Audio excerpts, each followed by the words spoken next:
Good afternoon and welcome to RCing Your Way to the Blockchain. As we will soon learn, this is what a decentralized identifier looks like. And this is here as the obligatory Who Am I slide. My name is Reiner. I'm a principal security researcher at CyberArk Labs, where recently I've been doing a lot of blockchain and decentralized technology research, but not exclusively. Here are some of my interests in case you want to start a conversation after the session. I highly encourage you to do so. Let me start by asking you two questions, and then I will tell you a couple of short stories. The first question is, who owns your identity? Now, you may be thinking, what do you mean I own my identity? But it might not be as straightforward as that. The second question is, by show of hands, do you use any service by the following companies? Yeah, almost everyone, not surprisingly. Now, I'm not saying that the two questions are necessarily related. However, some of you may already see where I'm going with that. Now for the two stories. The first one is about an Australian artist. She had been documenting her life's work on Instagram under the Metaverse handle on the platform. And as you know, not too long ago, Facebook changed their company name to Meta, and they also launched the Metaverse product, and they really wanted the Metaverse handle. So what happened? They just took it from her, and of course, he had no say about that. And the second story is about a father from the US. He took a few naked pictures of his child for the doctor. Of course, he was using Google Images at the time, and Google flagged his account as a criminal account or something along those lines. And he got completely locked out of all of his accounts. And those of you who use Google, you know just how devastating this thing might be. So now let me ask you again, who really owns your identity? Now let's keep thinking about that while I cover the agenda for today. First, we're going to have an introduction for decentralized identity and try to understand what it really means. After that, we will take a look at a couple of decentralized identity implementations and see how they work. Then we will try and break one of those implementations. And finally, we will wrap things up with a summary and we'll speak a little bit about the future of this technology. And let's get going with the introduction. So in order to understand decentralized identity, we need to first define what our identity is. And it can be a bit tricky. In the real world, for instance, our identity is comprised by a few things like our fingerprints, for instance, and a bunch of papers that we hold like a passport, and so on. But it can be even trickier to define our identity in the digital space or in cyberspace or online, however you want to refer to it. We can look at identity as if it's comprised out of two layers online. The first is the identifiers layer. This is pretty much anything that points other people to us. So, for example, a Twitter handle or an email address. On top of that, we have the actual identity data. And this is pretty much anything that is part of who we are online. It can be photos that we upload, messages we send to our friends, tweets we post, and so on and so forth. And today, most of those identifiers and the data, if not all, those are controlled by the companies that we mentioned before. And by no means I'm saying that those companies are evil in any sense. However, we do know that they have a completely different set of incentives and interests than the one we have. And we saw that it can be problematic. And this is exactly where decentralized identity comes in. And the idea is to take our identities back in our own hands. And we can do that by storing them in some sort of a decentralized and distributed and secure location. And today, the best thing we know for it is, of course, the blockchain.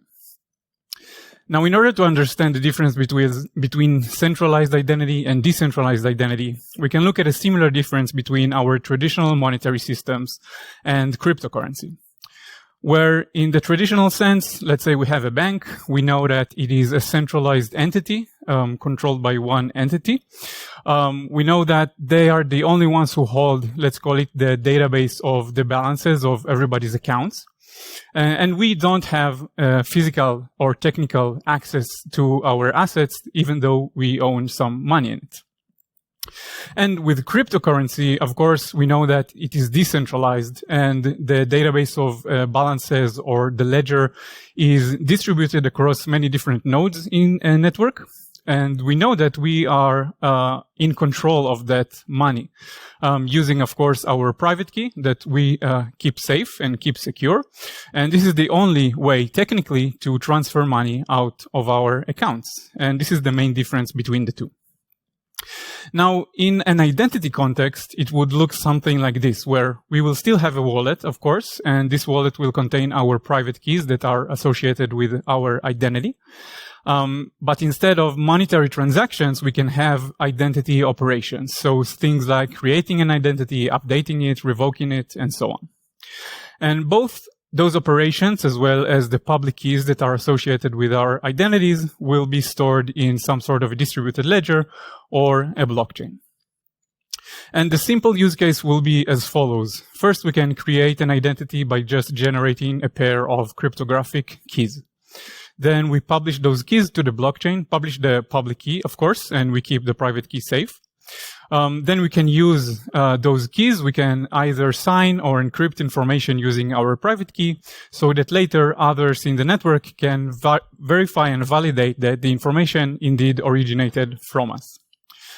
Now, decentralized identifiers are now already a standard by W3C alongside verifiable credentials. And they look something like this, where first, up top, you can see here we have the identifier itself. It's comprised out of DID, which stands for Decentralized Identity. Then we have the example here stands for the DID method, or we can refer to it as the DID implementation or protocol. And after that, we have the actual identifier, the unique identifier of our identity. We can treat it as if it's a cryptocurrency wallet address if you want. Then this identifier resolves into a decentralized identity document, which is some sort of a JSON, which will primarily contain the public key associated with our identity. And depending on the implementation, it can contain many other types of information. Now, a quick word on DID methods. So, as I mentioned, there are many different methods, and the standard is implementation agnostic.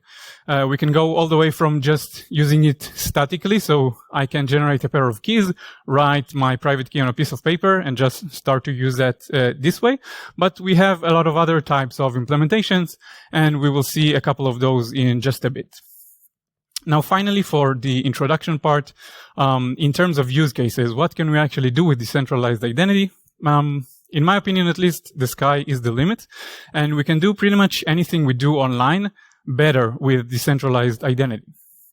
Think about verifiable credentials, where, for instance, your government can issue you a verifiable credential as your passport. So it will be cryptographically verifiable, and you can store it on your phone. Or maybe you can securely message your friends directly without the need to have some third party in the middle, like Signal or Telegram or WhatsApp. Or even social media, where nobody can get censored, and of course no tech billionaire can just buy the company and do whatever they like to it. Again, the sky's the limit. So let's take a look at a few examples.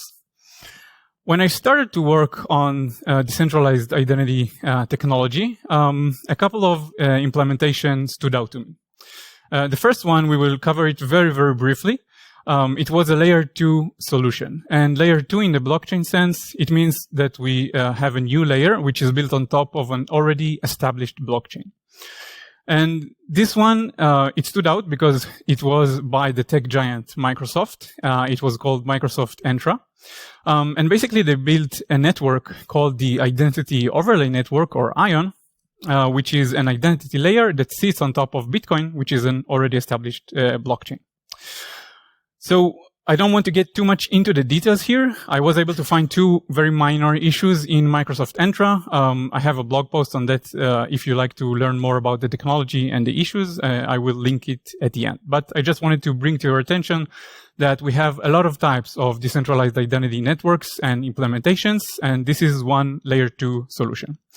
But the rest of the session will focus on a different one. And this one is an actual identity ledger, or it is an actual blockchain that was developed specifically for identity purposes. And this is what is called Sovereign, or the Sovereign Network. It's operated by the Sovereign Foundation, which is a non-profit organization, and they aim to build a public service enabling self-sovereign identity on the internet. And this project stood out because it was by far the most mature one. Recently, they celebrated 5 years of being in production already. So this was the reason I chose to go with it. And basically, the Sovereign Network is a network deployment of a blockchain called Hyperledger Indy. So Hyperledger Indy, it's an identity-centric blockchain. It was developed under the Hyperledger Foundation. They are an open source group. They build a lot of decentralized applications, and they sit under the Linux Foundation. So this is the context for this project. And Hyperledger Indy, as I said, it's quite a lucrative target for attackers because of Sovereign, but not only that, they are also the base for other decentralized identity networks which are already in production, like the Verified Organizational Network in Canada, operated by the governments of Canada and British Columbia, the National Decentralized Identity Network in Canada, also a product by IBM. Those are the more prominent ones. So again, Hyperledger Indy is quite a good target for attackers. As we mentioned, it is a distributed ledger, or it is an actual blockchain implementation. I assumed it would have high coding standards and high code quality and high levels of maturity because, again, it was in production for quite some time already. It is identity-centric, and this means that identity operations are not an afterthought like they can be in some layer 2 technologies. The blockchain was developed in Python, and maybe most interestingly, it is a permissioned blockchain. And let me explain. So the blockchains that we probably all know and love, like Bitcoin or Ethereum, are both public, and this means that anybody can read information of the blockchain.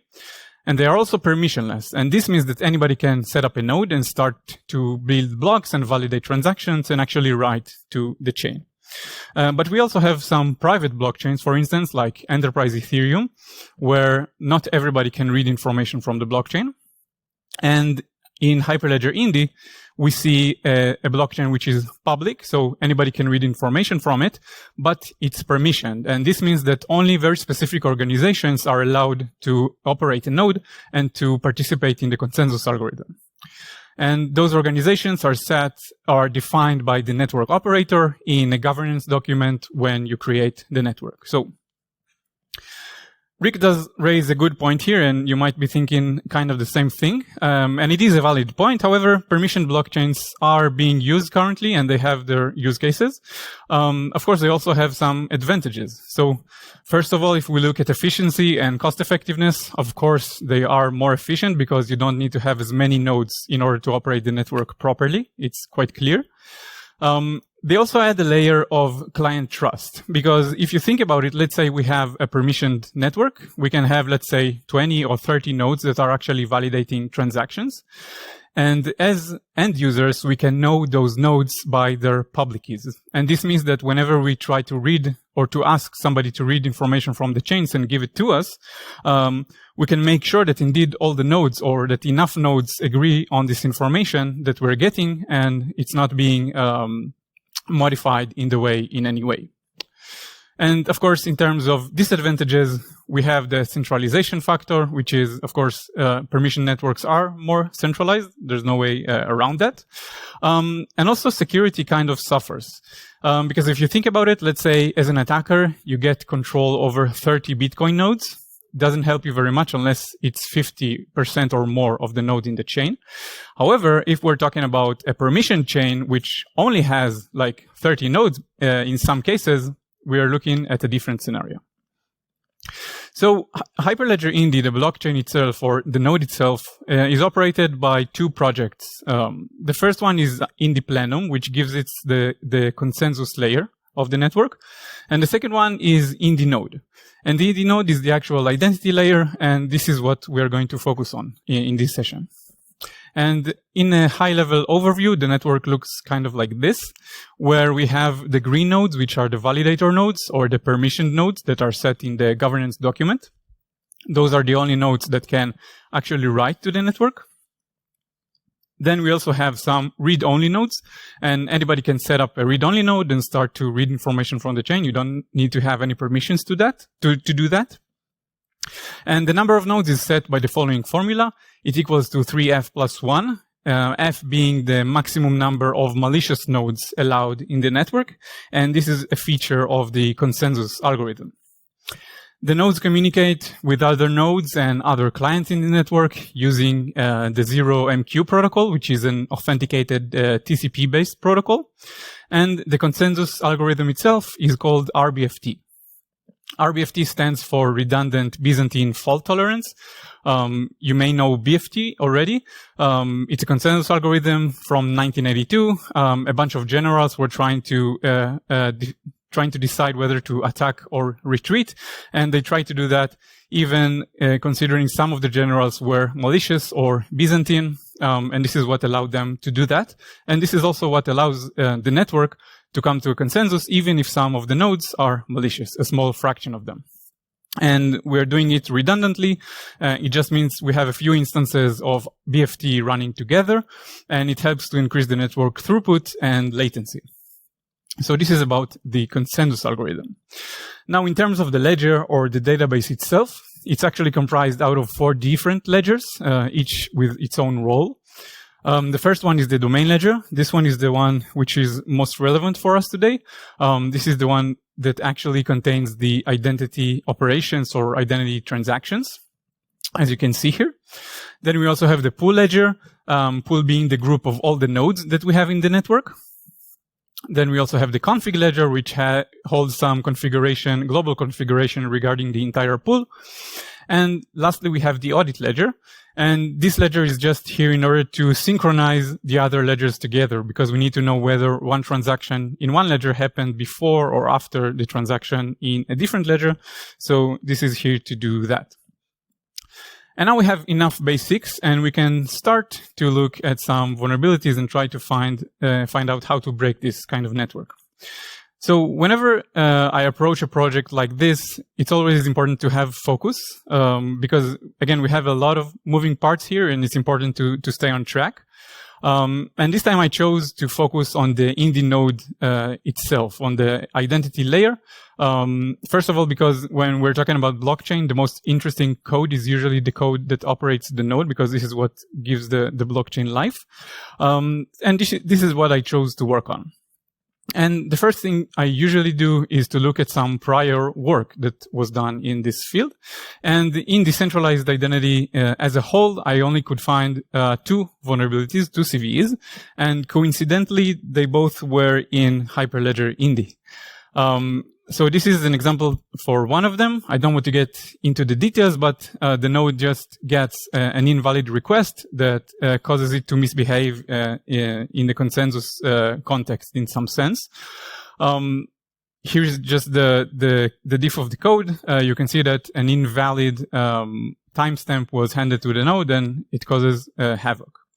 But we only need to keep the type of vulnerability in mind while we continue. So before starting to actually look at the code, I also like to map the inputs and outputs of the system and see what the attack surface for attackers is. So first of all, of course, we have the ledger. We can cause some information to be written to the ledger, and later other nodes read from the same ledger. This is one attack surface. And the other one, which is a bit more substantial, is the request handlers. So the node implements a lot of request handlers that it can get both from users in the system as well as other nodes. And this was an area which was also pretty well documented, so it's a good start. And generally speaking, we have 2 types of requests. The first one, of course, is a read request, and you don't have to have any permissions in order to do that, of course, because we are in a public blockchain, and both other nodes and users can perform those requests. And then we also have some write requests, and those ones, of course, are authenticated because you need to have permissions in order to do them. And also some of those are authorized. And this is because we have different types of roles in the network, which I haven't mentioned before. So with the request handlers in mind, I wanted to start by statically analyzing the code. First, because it's usually easier to do than to look for vulnerabilities manually.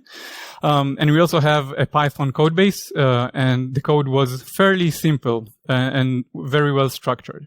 And I tried to do that.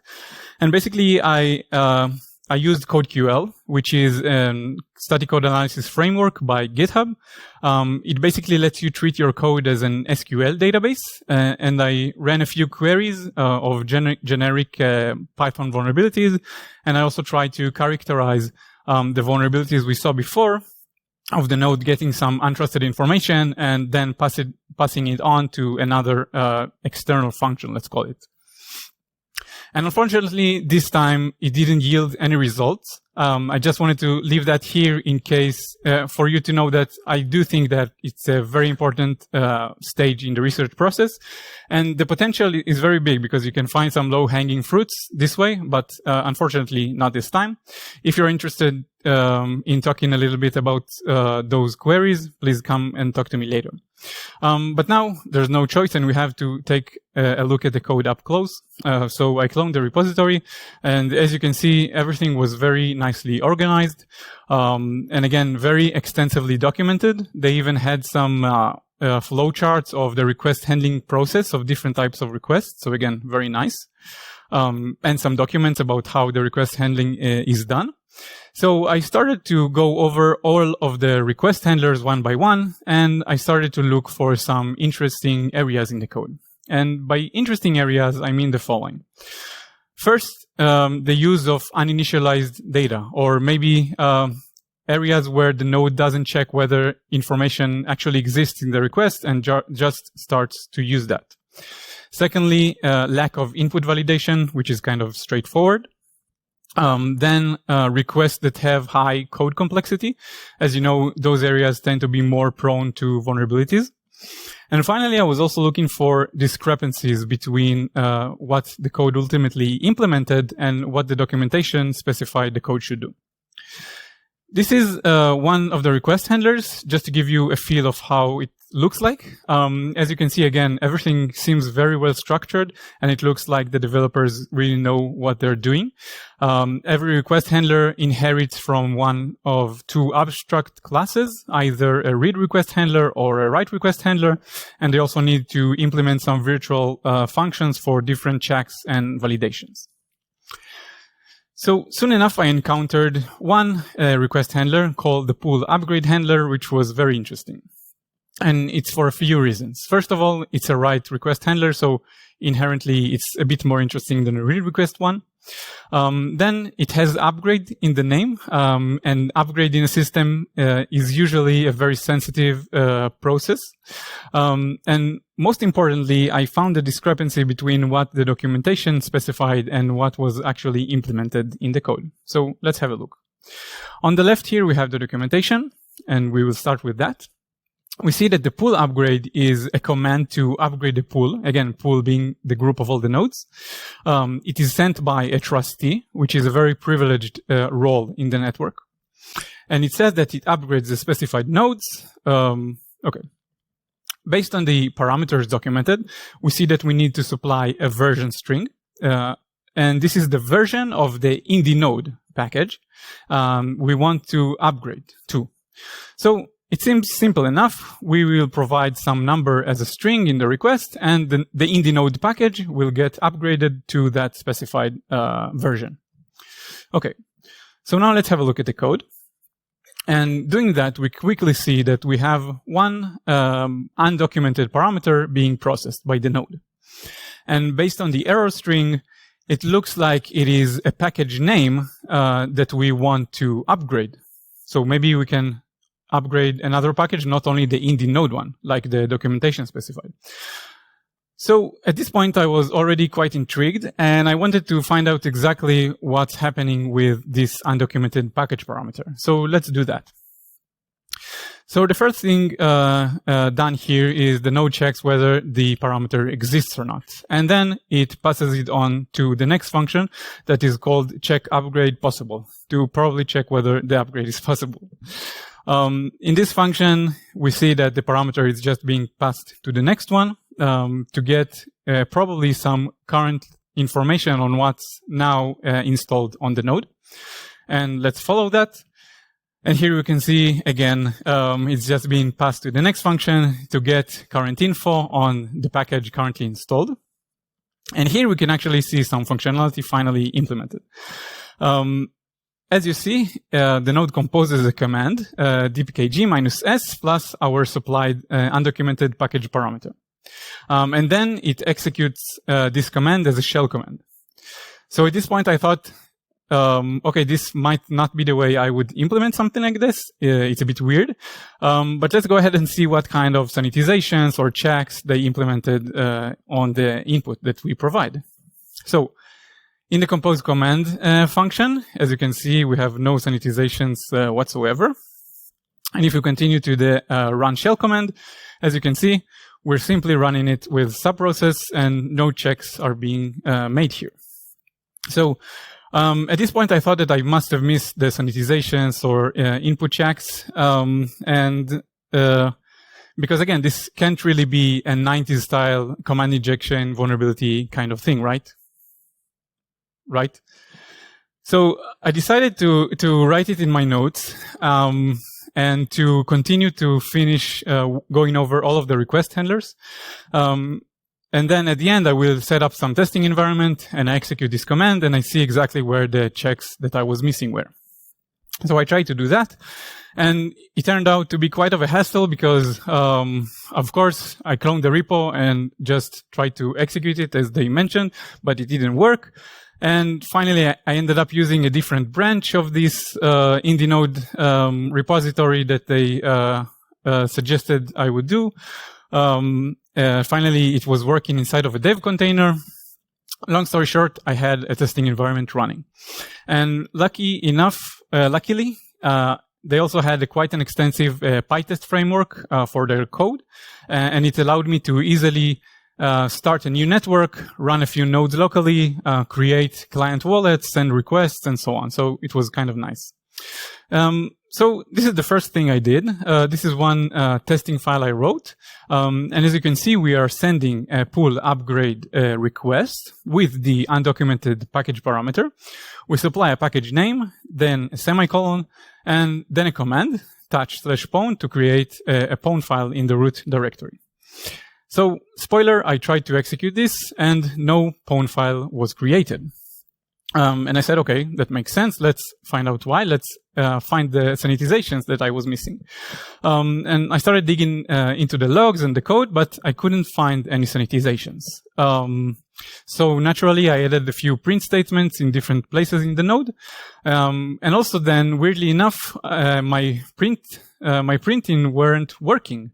So I dug in a little deeper until I found this file. This is a conf-test file. And if you're familiar with PyTest, you know that this file is being executed every time you run some tests. And as you can see, what they're doing here is basically patching out the very function that I'm trying to test. And this makes sense because in a testing context, you don't really care about packages that are installed on the server you're testing on.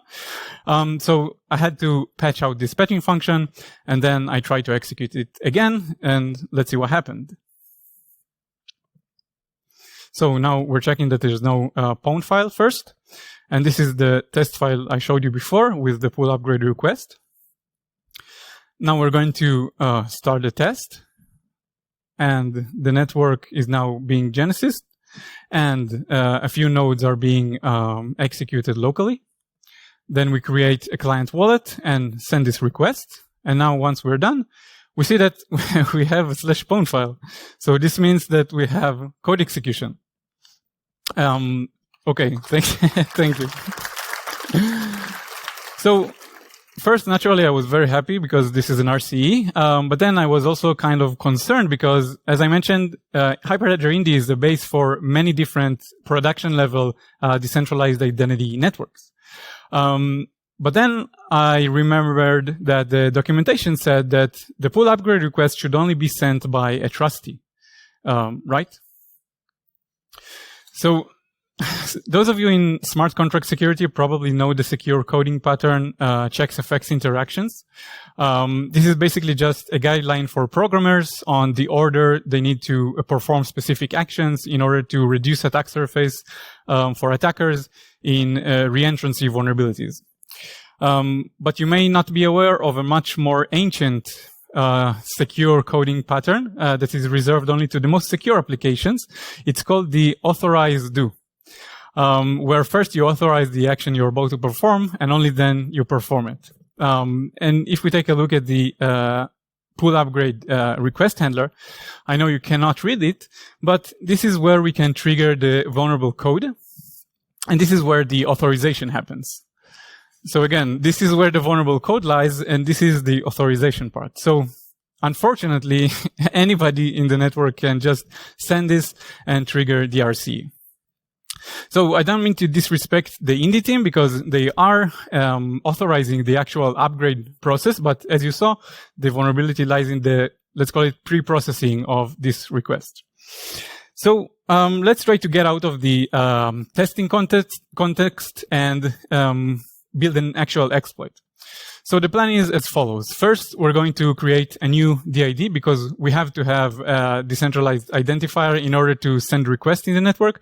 But again, no permissions are required for that. Anybody can just create a new random identifier. Then we're going to construct our highly sophisticated payload with the undocumented package parameter, semicolon, and then let's put a reverse Python shell there. Then we need to set up the 0MQ socket to the node we want to exploit and send it using that. After that, we have stage 4, and then we make profit, of course. So this is the exploit. The most important part here is the actual request that we're about to send. As you can see, we have the package parameter with the payload. We also need to supply some schedule for this so-called upgrade. These are just public identifiers of some of the nodes and a timestamp in the future. And finally, of course, all of these need to be signed by our newly generated identity, which again requires no permissions at all. Then we're going to construct the ZMQ socket. And in order to do that, we also need to know the public key of the node we're about to communicate with. But again, it's just public information. And finally, we just send it. So let's see it in action. On the left, we have everything running inside of the dev container. And this is where I'm going to run the network and a few nodes. And on the right, we have the attacker. Down, the attacker is listening with netcat, of course. And we are in a second about to send our malicious payload. And as you can see, we have a connection and we do have a reverse shell. So it's quite a success for the attacker in this case. Thank you. So after that, I was, again, quite happy and concerned at the same time. And after a brief look at the logs, I found this. So as you can see, it says something about propagation being made. So I turned to the documentation again, and as you can see, it says that if the node has not seen the request before, it broadcasts the request to all of the nodes in a propagate. So this means that an anonymous attacker can send just one request to one of the nodes in the Indy network and compromise the entire network. So this was quite crazy. Okay, so if we go back to our exploit plan, we had stage 4. And because we're not in a decentralized finance system and we don't have a bunch of tokens to steal and get rich, what can we actually do with that? So basically, when we have this capability, there is nothing stopping us from compromising any identity in the network. And I'll tell you exactly how. First of all, of course, we can execute code on any of the Indy nodes, either just by sending them our payload or by using the convenient propagate functionality that we just saw. After we have code execution on the nodes, we can, again, nothing stopping us from actually modifying our domain ledger database locally, because it's just a local database on the node. And of course, we can also plant a backdoor in the Indy node code itself. It's just some Python code that is running on the server, and there's nothing stopping us from doing that as well. Now, we're still not done. And because this is a decentralized system, in order to compromise an identity, we can't just steal the private keys because they are in the hands of the user and not anywhere in the network itself. However, by changing some, by writing some new or changing some existing transactions in the database, we can point the user's identity, the target identity, to a set of keys that we are in control of.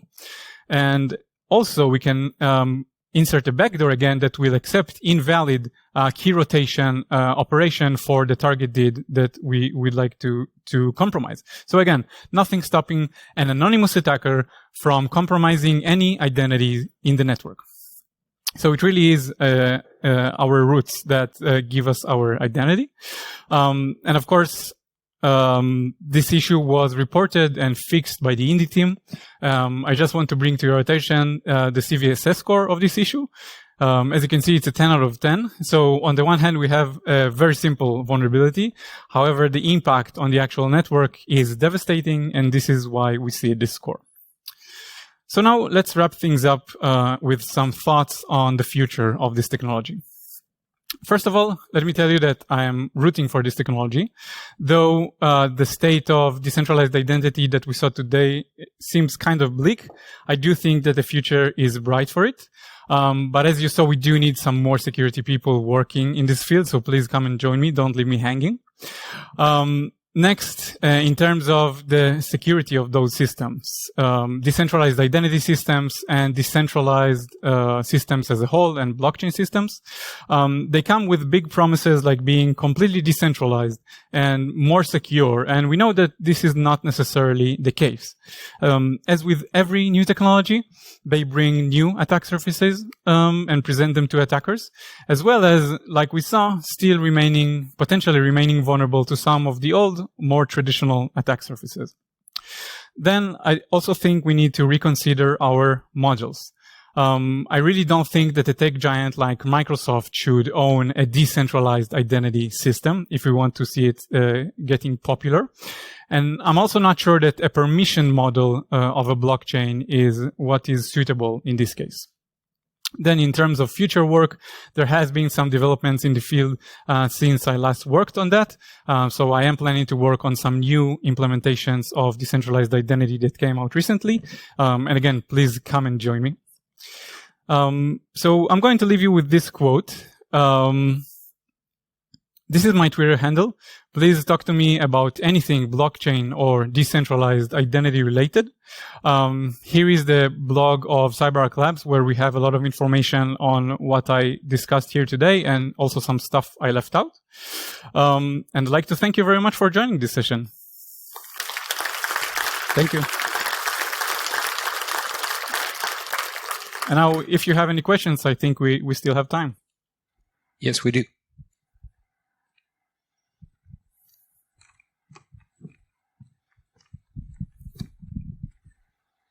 Hey, thanks for the great talk. So I was wondering, how did the update process went? Because when you have such a vulnerability, the problem is that people need to update, and if they don't, you can still pawn them. Yeah, actually, that's a good question.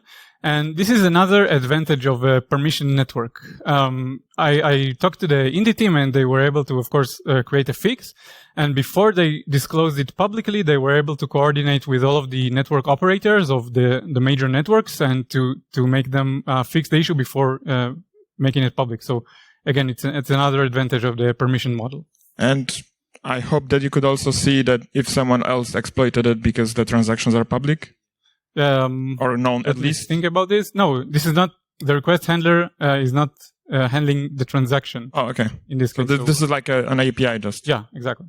Oh, so that's not great. Mm-hmm. Yeah. Unless, well, some of the operators maybe monitor the network and look. Yeah, I guess so.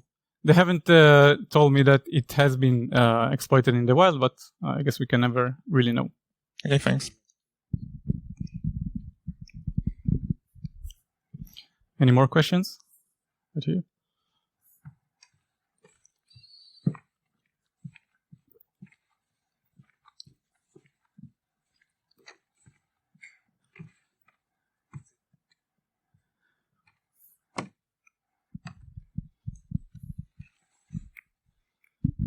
Thanks for the talk. Have you checked why CodeQL didn't find the subprocess call? Yeah, this is another good question. Actually, it was my first time using CodeQL with Python, and it had quite a lot of issues. Essentially, the idea behind the queries that I wrote should have found this issue, but because of a lot of issues with Python, it just didn't work. So not exactly sure. Any more questions? All right. Thank you very much.